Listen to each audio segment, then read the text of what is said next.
All right, let's give it a shot. Welcome everybody to the Jet Life Podcast. My mistake. I apologize for that.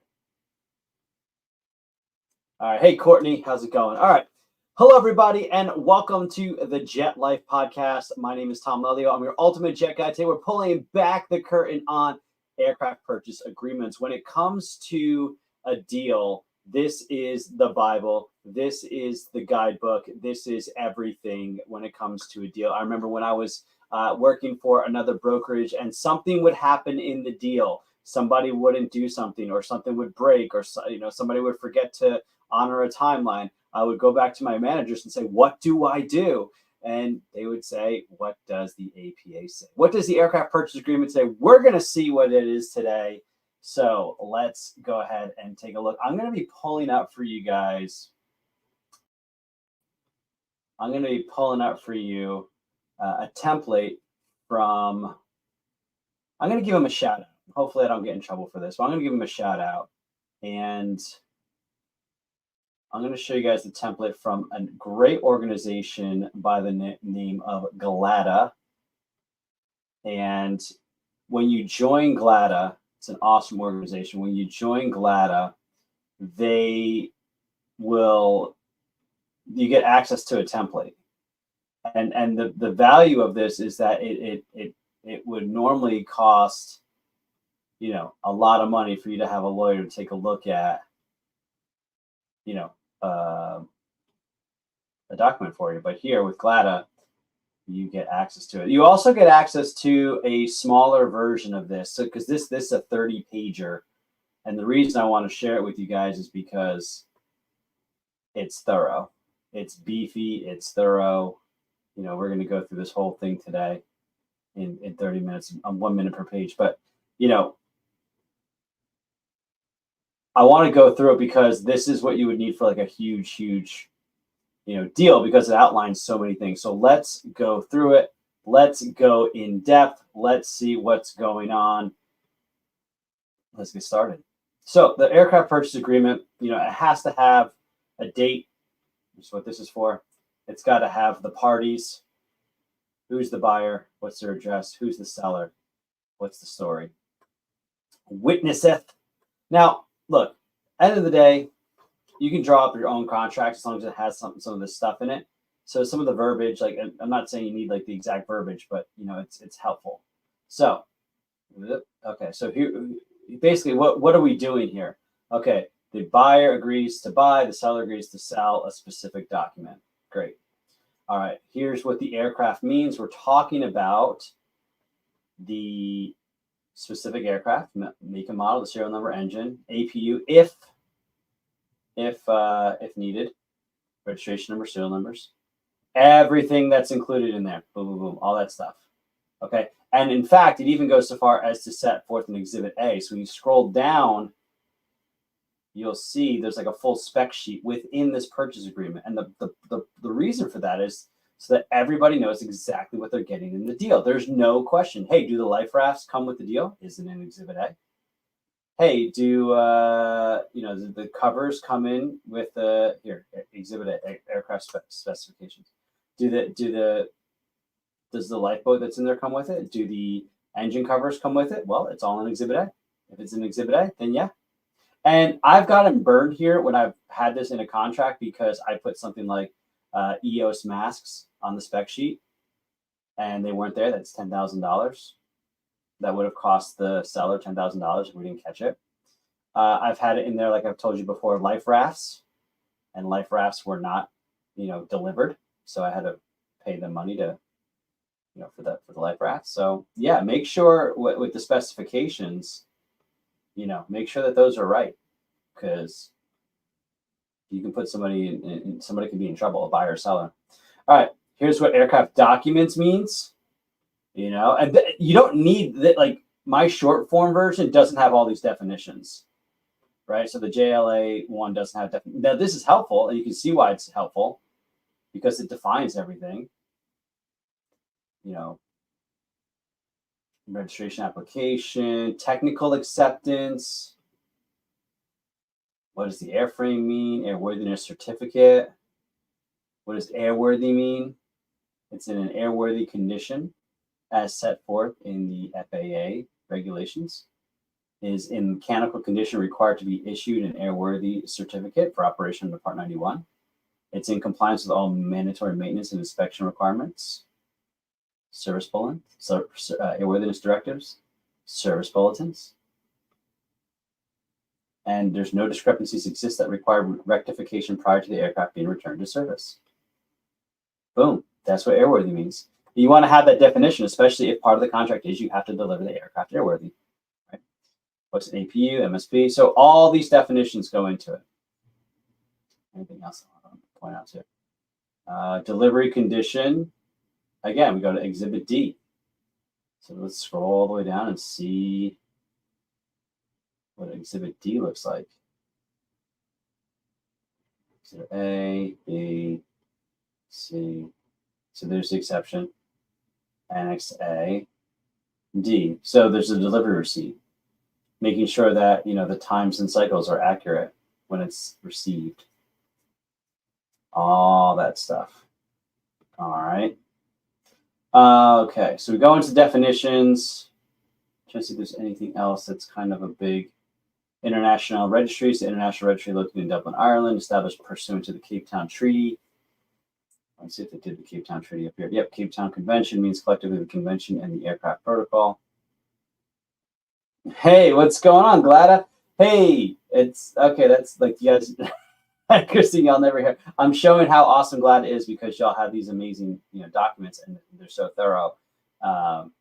So just so you know, no one's gonna like copy this stuff, but I want to go over what a good aircraft purchase agreement looks like. So here's the sale. Again, making sure that this is what we're selling. Purchase price.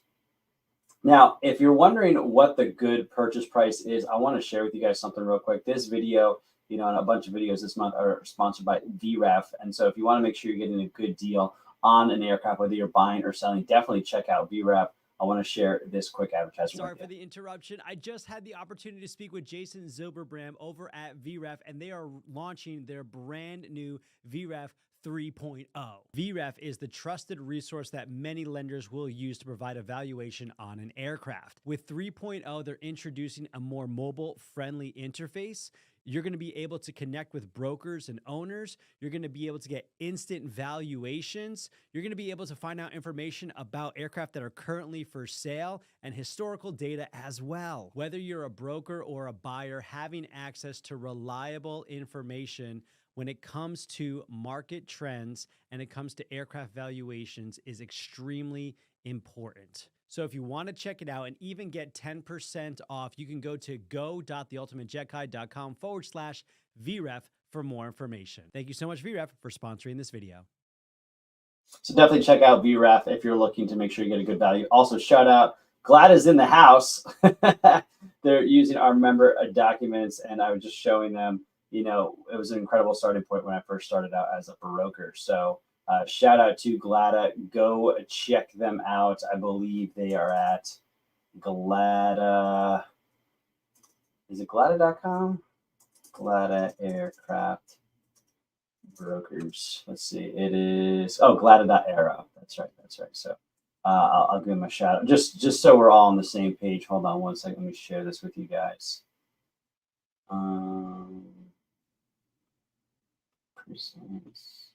Nope. Present, share screen. Boom.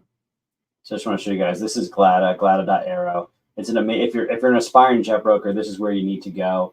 One of the most important things about being a broker is the company that you keep. Who are you hanging out with? And when it comes to Glada, you've got some amazing veteran brokers, within here.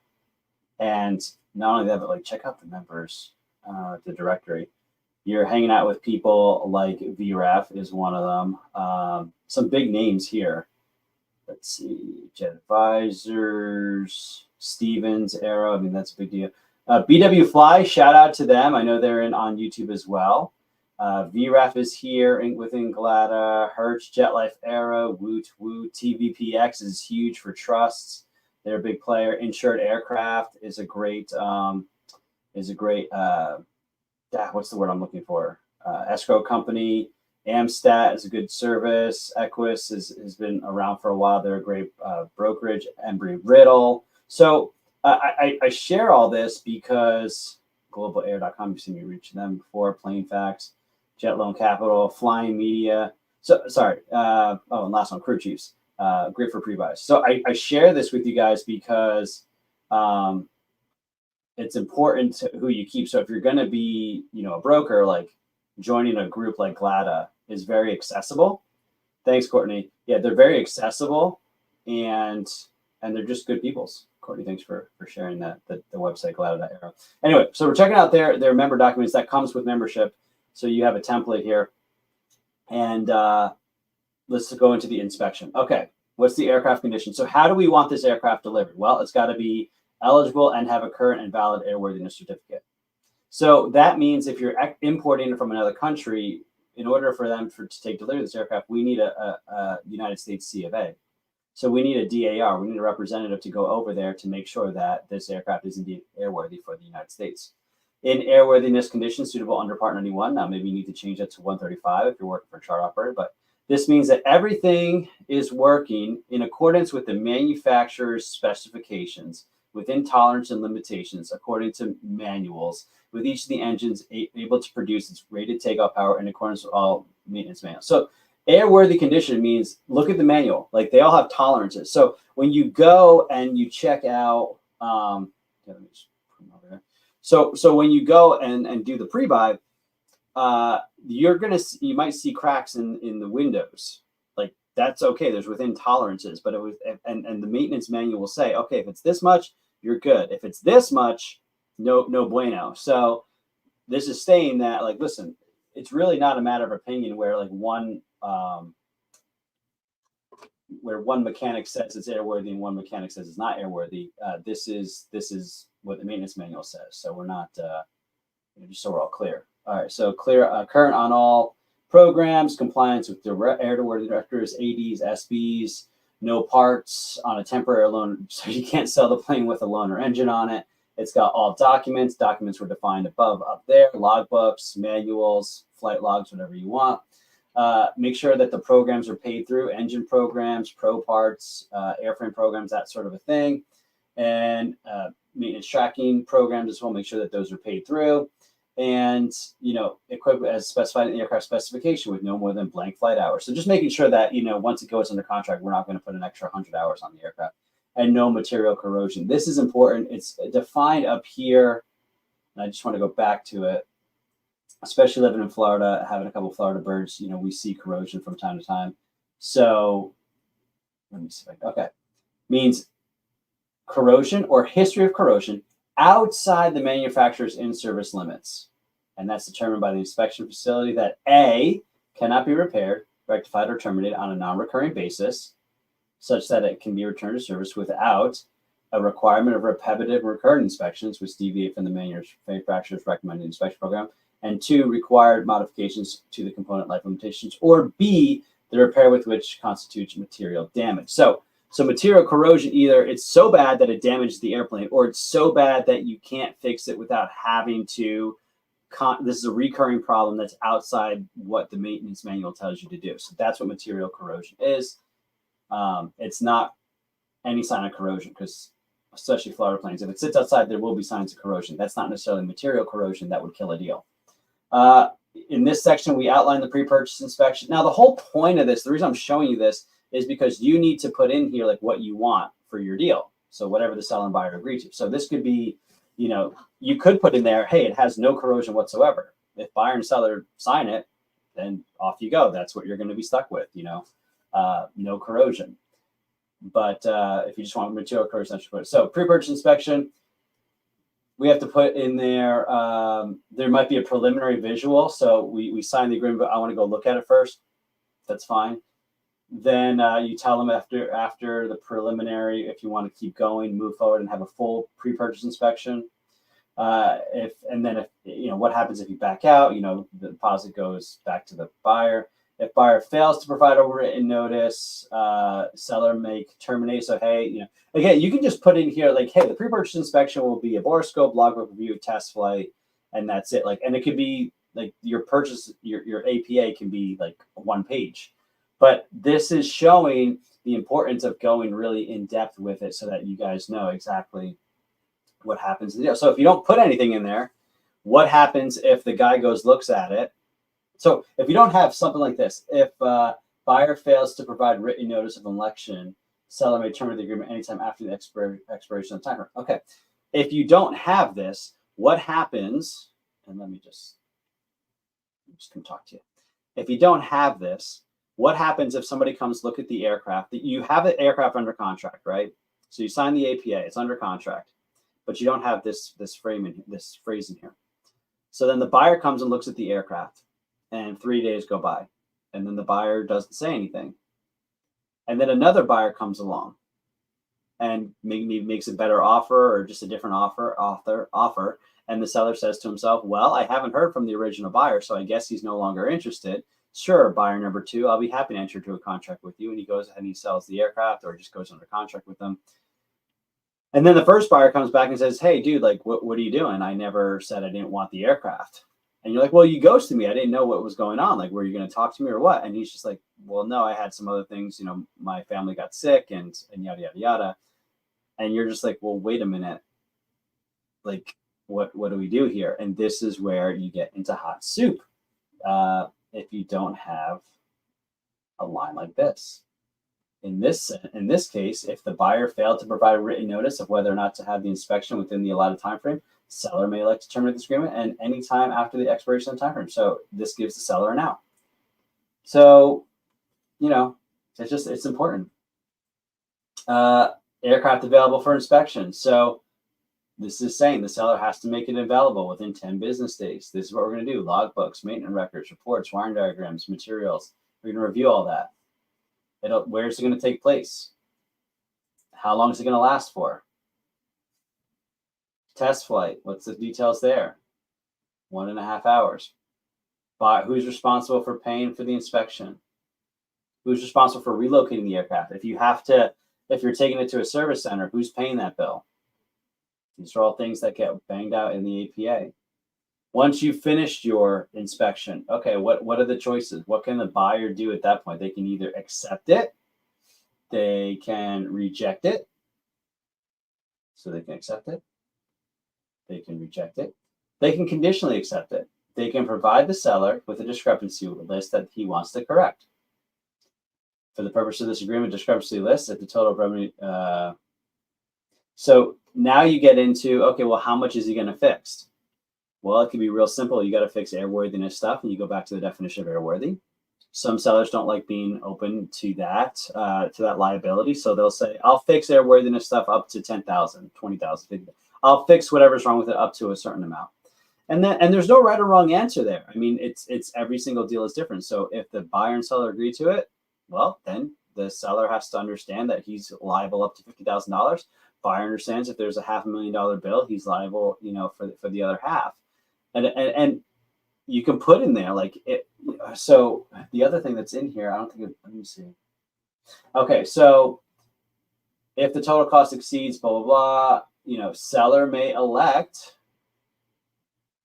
okay, to remedy the deficiencies and proceed to closing, or if seller elects to terminate the agreement. So some documents will say, okay, after we do the pre-purchase, the buyer can either accept it or reject it, and if he accepts it and wants the seller to fix stuff, like there's no out for the seller. This line is important. Let's see where it is. Seller, if seller elects to terminate the agreement, like there's an out here. So the buyer can accept it as is where it is, reject it, or he can basically renegotiate. The buyer can renegotiate, and the seller at that point can renegotiate as well and say, nope, you can either take it as is where it is, or you walk away. So that's very important. Hey, Tate, what's going on, man? So my point being is like this is like a very fleshed out APA. Some APAs just say accept or reject. Some say, only fix airworthiness items, and they don't have a dollar amount, which leads everybody open to exposure. But I don't know, just more the more details you put in there, like it's better. But at the same time, like, do you really want to do a 30 page document for a simple $1 million deal? Everybody's different. Everybody's different. For example, I have an aircraft that we're making an offer on today. The APA, I think, was like 7 pages. If I send them a 30 page document, it changes the deal. It changes the dynamic and it changes the timbre of the deal. And some sellers don't mind a 30 page agreement. That's how they operate. And some get offended by a 30 page document because they're like, no, this is ridiculous. I'm not doing this. Discrepancies. In the event discrepancies are unable to be corrected within billing date, this gives the buyer an out. So if the seller drags his feet and within 30 days, like, okay, the buyer is going to get his deposit back. And maybe in there's something about he also gets his pre-buy money back. I don't know, whatever you want to put in there. Failure to deliver. So what happens if the buyer doesn't give it, accept or reject? The aircraft shall be deemed blank. So you can, whoever's typing this up can decide, okay, if I don't tell them if I want it or not, if you're writing up for the seller, for example, and you're presenting this, well, I want them to accept the aircraft. That's the end goal. So I might leave. If you don't tell us in 5 days, you're going to be bound to this. If I'm the buyer, maybe I want it out. So if the buyer for some reason doesn't let them know within 5 days, I'm going to say it's rejected. So we have an out. We're not beholden to this agreement. So all kinds of things you can do. This is termination. This kind of starts to get into, if we don't close in the right time, what happens? If it's the seller's fault because we didn't close for some reason, then he's got to reimburse the buyer for all this stuff. Now we're getting into escrow instructions. So it really spells out what escrow is supposed to do. And I'm going to be wrapping up in a second. So if you guys have any questions on the aircraft purchase agreement, let me know in the comments below. Oh, that's awesome. So look at this. Glada is already working on a short form APA coming to memory. That's awesome. That's awesome. Christine, I'll have to share with you what I have and see what you guys think. This is just so great. That's what I love about Glada. Like there's a whole committee of people that are trying to help you have good documents. So here's how you close. I mean, this outlines the step by step of how to close. Like you're gonna, seller shall have to give the bill of sale, the warranty bill of sale, warranty assignment, and like they nail it out. Let me just show you guys if I can. Let me see if I can get you guys my short form, just to kind of give you an example. Okay. Upload. Okay. And again, this is 30 pages. I think the first 3 pages are all definitions, which are important. I get it. I'm not saying it's not important. But the original APA itself notices like who to send the emails to. Like to me, I'm like, okay, like we're doing a smaller deal. Like you have my email address. You don't need this part. But I'm not a lawyer. Choice of law, remedies. So buyer default, seller's default. So if seller doesn't do something, what happens? If buyer doesn't do something, what happens? Is there a prevailing party fees, so that like if they have to sue each other, there has to be some. If somebody wants to get their legal fees back, it has to be in the contract. So that's going to be in there. Who's paying for stuff? Liability records. Here's the Cape Town. This is the International Registry. Clarifications, just in case we didn't know. Some more confidentiality. How are people getting paid? How's the maintenance program getting paid? What are we doing for liquidated damages? I mean, a lot of this stuff is just not in mine. Probably should be. But I mean, we're 20 pages in just like the main section of it. It's great stuff. Then you got the Exhibit A for the specs, Exhibit B for the warranty bill of sale, which is basically saying, hey, I warrant that I have the ability to sell this. I'm selling this to you. Aircraft acceptance. It's just the formal paperwork. And we put that in the APA so they see what's coming down the pike. Oh, I already changed this. I see. I did something there. Exhibit D, the delivery receipt. Exhibit F, if there's any loose equipment like light rafts, and that's it. But let me show you mine. Okay, so mine is 10 pages. All right, and basically it's who are the parties, what's the sale about, what are we selling? Here's the purchase price. Here's the deposit. Here's the condition that we want. material corrosion. We're gonna do preliminary visual. Then we're gonna tell them if we're gonna continue on from the preliminary visual. Then we're gonna do a pre-purchase inspection. Oops. Let me see if I can.